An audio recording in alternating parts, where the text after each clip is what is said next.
আসসালামু আলাইকুম। আজকে আপনাদের নিয়ে এসেছি আমাদের গ্রামের এক খুবই সুন্দর ও গুরুত্বপূর্ণ আয়োজনের মাঝে। আমাদের গ্রামের মক্তবে ছোট ছোট বাচ্চারা নিয়মিত কোরআন শিক্ষা গ্রহণ করে। কোরআন শিক্ষা আমাদের মুসলমানের জন্য ফরজ, আর সেই দায়িত্ববোধ থেকে আমাদের পূর্বপুরুষরা এই মক্তব চালু করে গেছেন, যেন প্রজন্ম থেকে প্রজন্মে দিনের আলো ছড়িয়ে পড়ে। প্রতি বছর আমরা একদিন আয়োজন করি লিখিত ও মৌখিক পরীক্ষা। সারা বছর ধরে বাচ্চারা কি শিখলো, কোরআন তেলাওয়াত, দোয়া, কালাম, সহিহ উচ্চারণ সবকিছুর উপরই আজকে পরীক্ষা নেওয়া হয়। পরীক্ষা শেষে ভালো ফলাফল করা ছাত্রছাত্রীদের জন্য থাকে পুরস্কারের ব্যবস্থা। এই মক্তবে একজন অভিজ্ঞ শিক্ষক রয়েছে, যিনি খুব যত্নের সাথে সহি ও শুদ্ধভাবে কোরআন শিক্ষা দেন। প্রতিদিন ফজরের নামাজের পর মসজিদের মাইক দিয়ে ছাত্রছাত্রীদের ডাক দেন। এই দৃশ্যটা আমাদের গ্রামের খুবই পরিচিত ও হৃদয় ছুঁয়ে যাওয়ার মতো। তবে শুক্রবার মক্তব বন্ধ থাকে। আজকের এই আয়োজন শুধু পরীক্ষার পুরস্কারের মাঝেই সীমাবদ্ধ নয়। গ্রামের সবাই মিলে চাল ও টাকা তুলে পোলাও রান্না করা হয়েছে।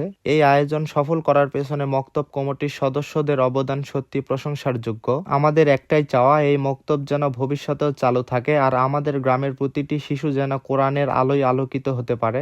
এই দিনে কিন্তু কোরআন ও হাদিস থেকে মসজিদে আলোচনা করা হয়। মসজিদ কমিটি এবং মক্তব কমিটির সদস্যবৃন্দরা গ্রামের সকলকে নিয়ে মক্তবের উন্নয়ন, মক্তবের শিক্ষা ব্যবস্থা এসব কিছু নিয়ে আলোচনা করেন। বাচ্চাদেরকে পুরস্কার বিতরণ করার পরে হাতে হাতে পোলাও দিয়ে কিন্তু তাদেরকে বাড়িতে পাঠিয়ে দেওয়া হয়েছে, কারণ এই শীতের মধ্যে এসা পর্যন্ত ছোট বাচ্চারা থাকতে পারবে না। আমরা কিন্তু এশা নামাজের পরে দোয়া করে অনুষ্ঠানটি শেষ করি।